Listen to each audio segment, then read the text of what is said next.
Thank you, Shahid Siddiqui साहब, for having me.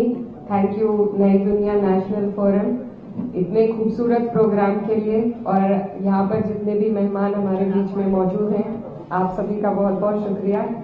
मुझे बहुत फख्र महसूस हो रहा है कि शाहिद सिद्दीकी साहब, जो मेरे वालिद के अजीज दोस्त हैं, उन्होंने मुझे इस लायक समझा कि इतने एस्टीम्ड पैनल में मुझे जगह दी, तो मैं दिल से उनकी शुक्रगुजार हूँ। और वो मेरी हद से ज्यादा तारीफ करते हैं, अभी मैं उस लायक नहीं हूँ, लेकिन आपके हौसले अफजाई के लिए मैं आपका दिल से शुक्रिया अदा करना चाहती हूँ। हमारे बीच में सलमान खुर्शीद साहब मौजूद हैं, जिनके बारे में आप सब और हम बहुत सुन चुके हैं, बहुत जानते हैं, और वो हमेशा से एक रोल मॉडल रहे हैं, न सिर्फ मैं कहना चाहती हूँ मुसलमानों के लिए, पर पूरे देश के लिए। सबने, मैं एक लॉयर हूँ, तो I am very inspired by him and I have always heard him and it's wonderful to share a seat with him here, so I am very grateful for that.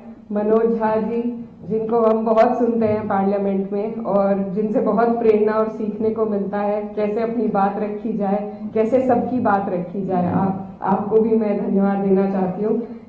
हमारे बीच में राकेश सिन्हा जी मौजूद हैं, इफ्तिकार अहमद साहब और तमाम जितने भी लोग हैं, thank you so much for all joining together for this wonderful event. जो कॉन्सेप्ट नोट है उसको जब मैंने पढ़ा and I thought what can the answer to this question be, what is the future of Muslims in India, मैंने बहुत सोचा और जहन में दो जवाब आए कि हमें जहाँ काम करने की ज़रूरत है, एक एक्सटर्नल हमारी जो रिप्रेजेंटेशन हो रही है मीडिया के माध्यम से, एक उस पर, और एक इंटरनली हम लोगों को अपने अंदर भी झांकने की ज़रूरत है।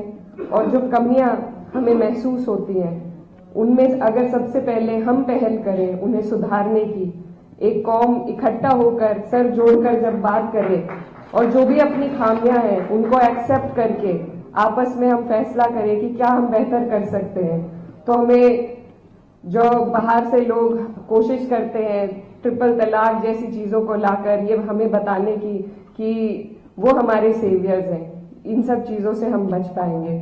दूसरा, जो हमारा एक्सटर्नल रिप्रेजेंटेशन हो रहा है, जो परसेप्शन एक बनाया जा रहा है, उसको सुधारने के लिए सबसे ज्यादा हमें तालीम की जरूरत है।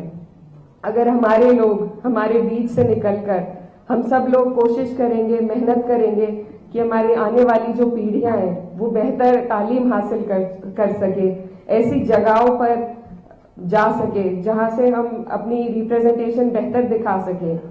मैं आपको बताना चाहती हूँ कि जब मैं स्कूल में पढ़ती थी तो मुझसे लोग अक्सर कहते थे कि you don't look like a Muslim. मैं हमेशा सोचती थी what does that mean, how does a Muslim look like and how not to look like a Muslim.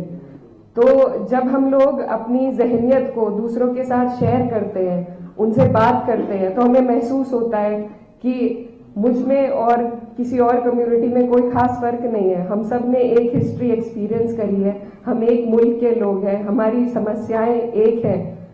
तो हमारे बीच में जो नफरत घोली जा रही है, ये सिर्फ कुछ लोग पॉलिटिक्स के लिए कर रहे हैं, आगे बढ़ने के लिए कर रहे हैं। तो जब हम लोग डायलॉग को आगे बढ़ाएंगे, कम्युनिकेशंस करेंगे, सिर्फ अपनी कम्युनिटी में नहीं बल्कि और कम्युनिटीज में बैठकर। मैं ये भी बताना चाहती हूँ कि मैं कैराना कॉन्स्टिट्यूएंसी से अभी हाल ही में सांसद बनी हूँ, और मेरी जो कॉन्स्टिट्यूएंसी है वहाँ पर सिर्फ 30% मुस्लिम्स हैं और 70% नॉन मुस्लिम्स हैं। तो I am proud to say that I come from a community that constituency that has voted for me despite of only having 30% Muslims. तो मेरी पहल रही, मुझे बहुत लोगों ने कैंपेन के दौरान बोला कि आपको कम से कम 1.5 लाख नॉन मुस्लिम वोट चाहिए, एंड इट्स इम्पॉसिबल कि आपको इतने वोट मिल जाएंगे। लेकिन मैं सब जगह पहुंची, हर कम्युनिटी में पहुंची, इतनी दीवारें खड़ी कर रखी हैं हमने, लेकिन वो दीवारें असल में हमारे बीच नहीं है। जरूरत है तो सिर्फ एक समझ और सहज के साथ डायलॉग को इनिशिएट करने की। एंड आई थिंक मीडिया में और जो लोग कुछ जहर घोलने का काम कर रहे हैं, उनकी कोशिश है हमें एक्सक्लूड करने की, सोसाइटी से, तरक्की से, आगे बढ़ने से एक्सक्लूड किया जा रहा है मुस्लिम्स को। और हम खुद भी फिर अपने आप को इतना नीचे महसूस करने लग जाते हैं कि हम घेटोआइजेशन का एक हिस्सा बनते जा रहे हैं। हम खुद अपने आप को संकोच में आ जाते हैं और रोक लेते हैं दूसरे लोगों से बात करने में, उनसे डायलॉग इनिशिएट करने में। और मैंने ये बहुत हाल फिलहाल महसूस किया है कि जो हालात चल रहे हैं, जो हम रोज किस्से सुन रहे हैं मीडिया में, जो जितने क्राइम बढ़ रहे हैं, उससे हमारे अंदर भी एक असहजता महसूस हो रही है सभी लोगों को, और लोग अंदर ही अंदर अपनी ही कम्युनिटी में बस कर रहना चाह रहे हैं। लेकिन यही है वो चीज जिसे हमें रोकना होगा। हमें ढीठ बनना पड़ेगा और ढीठ बनकर हमें हर वो जगह में अपनी जगह ऑक्यूपाई करनी पड़ेगी जहां से हम अपने कौम की, अपनी कम्युनिटी के एक बेहतर रिप्रेजेंटेशन दे सके। As a parliamentarian, I strive to raise the voice for people of all the communities, and that is also what we need. That is something that when we have such discussions we don't do. We don't need to only talk about the Muslims, we need to talk about everybody. And in these circles, in such circles especially, if I only talk about my community, then that is me being very selfish on my part. So if we expect selflessness, we need to do selfless things first. तो हमें सिर्फ अपनी नहीं, अपने जैसों की, हर उस व्यक्ति की आवाज उठानी पड़ेगी, क्योंकि यही हमारे देश की गंगा जमुनी तहजीब है, जो एक तरफ से जिस पर वार हो रहा है और हम भी कहीं ना कहीं उसका शिकार होकर सिर्फ अपनी बात करने लगे हैं।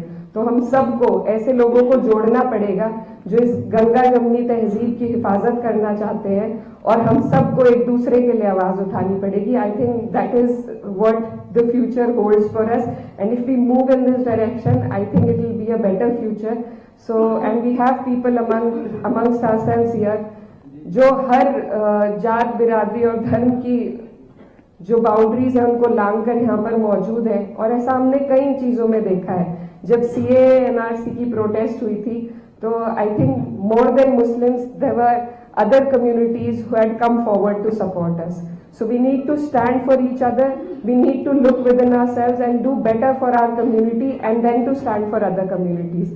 I think only then can we provide a better future, not just for Muslims but for everybody in the country. Thank you so much.